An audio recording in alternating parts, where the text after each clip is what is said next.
عمل ہے.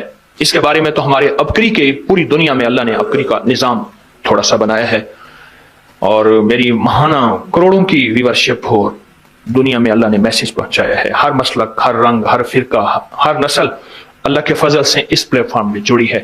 ایک عمل دیتا ہوں، آپ کی کوئی بھی چاہت ہے، خواہش ہے، رشتوں کی بندش، رزق کی بندش، صحت کی بندش، جادو جنات اثرات ہیں، آپ کی کوئی چاہت ہے، میں ایک عمل آپ کی خدمت میں عرض کروں گا. دن کے کسی بھی لمحے، یا اللہ دنیا میں ایسی جگہ کوئی کہیں ہوتی، یا اللہ دنیا میں ایسی جگہ کوئی کہیں ہوتی، اکیلے بیٹھے رہتے، یاد تیری دل نشیں ہوتی. بس تنہائی. ہمارا ایک المیہ ہے، ہم دعائیں پڑھتے ہیں، مانگتے نہیں. پڑھتے ہیں، مانگتے نہیں. اگر دعائیں مانگنا سیکھنی ہے، چوراہے پہ جائیں، اس کے ہاتھ سوالی، اس کی نظریں سوالی، اس کے بول سوالی، اس کا لباس سوالی، اس کی چال سوالی، اس کا حال سوالی، اس کا ڈھال، اس کی زندگی کا پل پل سوالی ہے. ہم بھی سوالی بن تو جائیں. ہم مانگتے نہیں، ہم پڑھتے ہیں دعائیں. میں نے یہ درخواست کروں گا، آپ جتنی میری بہنیں بیٹھی ہیں، بھائی بیٹھے ہیں، آپ سے عرض کروں گا، ہم دعائیں مانگیں اور دعا کے لیے وقت نکالیں. دعا کے لیے وقت نکالیں.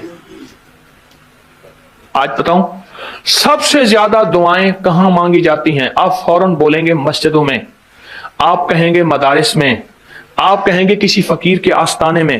میں کہوں گا نہیں، جیل میں. ہاں، تہجدیں، تسبیحات. میرا کئی دفعہ جیل میں جانا ہوا، وہاں میرے لیکچر ہوئے.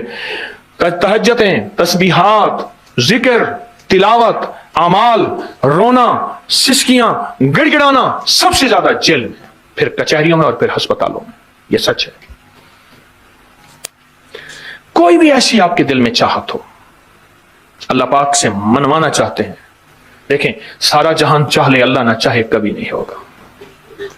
سارا جہان چاہ لے، سارا جہان. اگر اللہ سے منوانا چاہتے ہیں نا، 2 نفل حاجت کے پڑھیں، جس کی پہلی رکعت میں آیت الکرسی 11 بار، دوسری رکعت میں قل هو اللہ 11 بار. کوئی مشکل نہیں.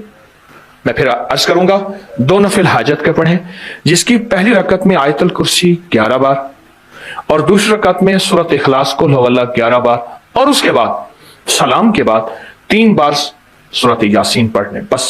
اور پھر اللہ سے گڑ گڑا کے مانگیں. ابکری کے ہیں، آپ ابکری کے صفحات اٹھا کے دیکھیں. نیٹ کی دنیا میں لوگوں نے اس کا نام کریڈٹ کارڈ رکھا ہوا ہے، کسی نے فوری مدد رکھا ہوا ہے، کسی نے غیبی مدد رکھا ہوا ہے، کسی نے ایمرجنسی پکار رکھا ہوا ہے، کسی نے اس عمل کا جو میں نے آپ کی خدمت میں عرض کیا ہے. حضرت سورہ یاسین 3 بار سلام کے بعد، اول آخر 3 دفعہ درود شریف. کمال عمل ہے، کمال عمل ہے.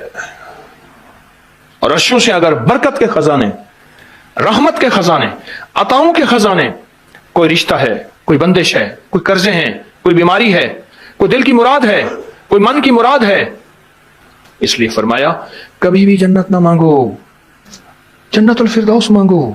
اور اللہ جل شانہ سے کبھی تھوڑی دنیا نہ مانگو.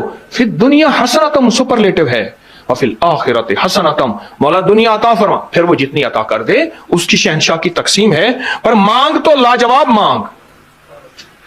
میرے والد صاحب رحمۃ اللہ علیہ کے ایک ملازم نے چوری کر لی باغ کی. مجھے یاد ہے، چھوٹا سا تھا، کہنے لگے چھوٹی سی مرغی کی چوری کی ہے، لے لے دی چوری، لے لا. بکری کا بچہ، وہ چور تو ویسے ہی کہلوانا تھا، کوئی بڑی چوری کرتا. مجھے الفاظ یاد ہیں. میری آپ سے درخواست یہ ہے، میرا اللہ کہتا ہے مجھ سے مانگ اور میری شان کے مطابق مانگ. پھر دنیا حسنتم اور فی الآخرۃ حسنتم. یہ جو عمل میں نے آپ کی خدمت میں بتایا ہے، 2 نفل حاجت کے کسی بھی لمحے یکسو ہو کے، اللہ کو یکسوئی چاہیے، اللہ کو یکسوئی چاہیے. اللہ بھی کہتا ہے ادھر ادھر نہ دیکھ. اور اگر آپ کسی تقریب میں جائیں، کسی شادی میں، کہیں تقریب میں، بیگم ساتھ ہو، ادھر ادھر نہ دیکھیے گا. آپ اس کو کیوں دیکھ رہے تھے بولیں، خیال کیجئے گا، پھڑے جاؤ گے. تقریب میں جا کے بھی اللہ پاک، بیگم بھی کہتی، بیگم شرک کو پسند نہیں کرتی. بیوی واحد ہے جو بہت توحید پسند ہوتی ہے، وہ اپنے غیر کو پسند نہیں کرتی. ایسا بیوی کے اندر واحد ہے جو شرک سے پاک ہوتی ہے بیوی. ٹھیک ہے, وہ کبھی بھی کسی غیر کو پسند نہیں کرتی, اللہ بھی کسی غیر کو پسند نہیں کرتا. توجہ سے مانگے اور چند دن کر کے دیکھیں تو اسے, چند دن, چند ہفتے, اس کو اگر معمول بنا لیں. ایک اور چیز عرض کروں گا, جس کے پاس مال ہوتا ہے وہ اکثر کم مانگتا ہے, اور اس کی اولاد کے المیے میرے پاس واقعات کے اعتبار سے زیادہ ہے.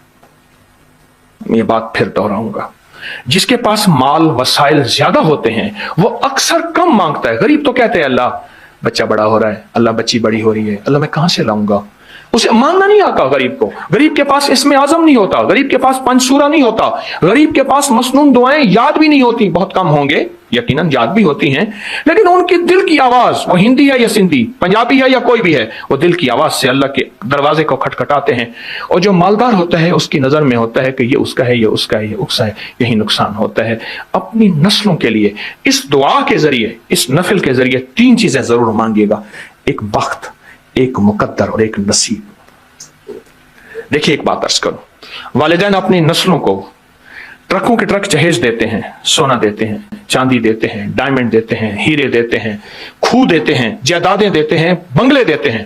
کوئی دنیا میں مجھے ایک والد والدہ بتا دیں جس نے اپنی نسلوں کو بخت بھی دیا ہو, نصیب بھی دیا ہو, مقدر بھی ہو, اس کی ڈگری کہیں ملتی ہے تو مجھے دے دیں آپ. یہ عرشی نظام ہے, یہ فرشی نظام نہیں ہے. کون سا نظام ہے؟ یہ عرشی تقسیم ہے, یہ فرشی تقسیم نہیں ہے.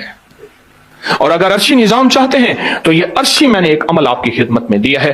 2 رکعت نماز نفل حاجت, جس کی پہلی رکعت میں سورۃ فاتحہ کے بعد 11 بار آیت الکرسی, اور دوسری رکعت میں سورۃ فاتحہ کے بعد 11 بار سورۃ اخلاص, اور اس کے بعد 3 بار سورۃ یاسین پڑھ کے اللہ سے خزانے غیب سے مانگے. یہ عمل کہاں لکھا ہے, کس کتاب میں اس کا حوالہ ہے, وہ حوالہ بھی دوں گا. اور اگر میری کسی عمل کا حوالہ لینا چاہتے ہیں فیس بک پہ واٹس ایپ پہ چلے جائیں اور ایک چیز لکھیں, اکابر پر اعتماد. میرے ہر عمل کا حوالہ ملے گا, قرآن سے, حدیث سے, تفسیر سے, محدثین سے, مفسرین سے, اولیاء سے, صالحین سے, ہر کتاب کا ہر حوالہ. انشاءاللہ کوشش ہے وہاں اکابر پر اعتماد لکھیں گے. 2 نفل یہ زندگی کا حصہ بنا لیں, 2 نفل. ایک حدیث سناتا ہوں, پھر ایک عمل بھی دیتا ہوں. حدیث میں آتا ہے, ہر لقمہ پوچھتا ہے کہ یا اللہ میں صحت بنوں یا بیماری بنوں. ہر لقمہ پوچھتا ہے. وہی کھانا گھر میں بنا ہے, پکا ہے, ایک بندہ بیمار ہو گیا, سارے بیمار نہیں ہوئے. کہا